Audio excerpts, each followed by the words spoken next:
I thought that I was ready for the winters here in Utah, having been born and bred there up north in Minnesota. You know the temperatures can get down to -20 in the summer.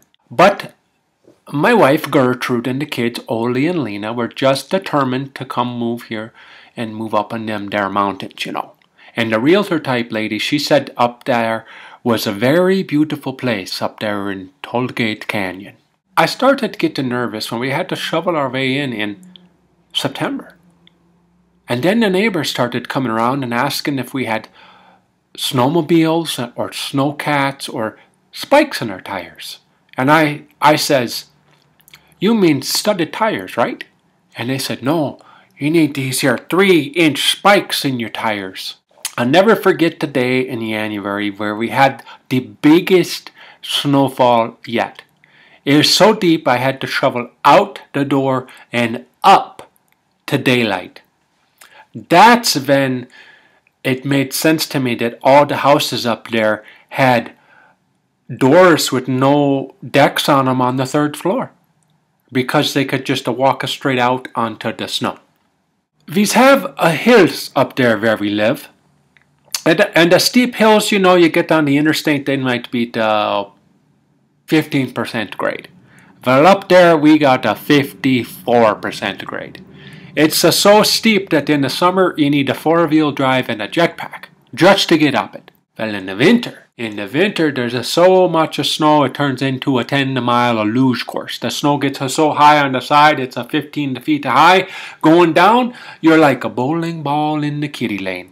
A bing a boing a bing a boing. Now, so going up is a different story. You have to get to going.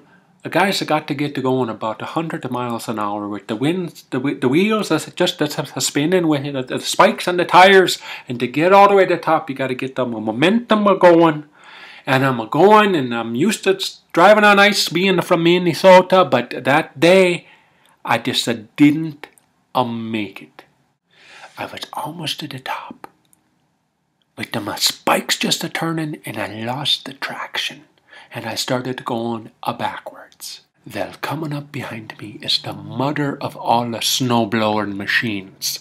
Last year, there was a Dirk over there, and he left his truck in the road, and this thing ate through half the truck before they realized anything was going on. So you never leave anything out on the road, because you'll just find it all chewed up in the springtime, or in the summertime, really, after the snow melts. But there I was, sliding backwards when that big old monster snowblower's coming forwards.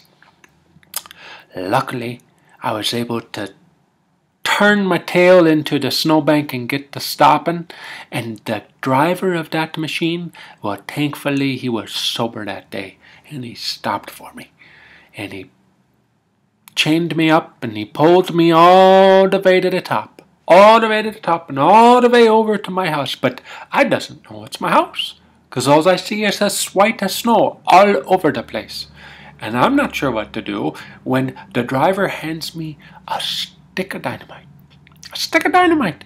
Can you believe it? And I says, "What am I supposed to do with this?" And he says, "Well, this is how you clear your driveway." And most of the people, they just think you're doing the, avalanche control.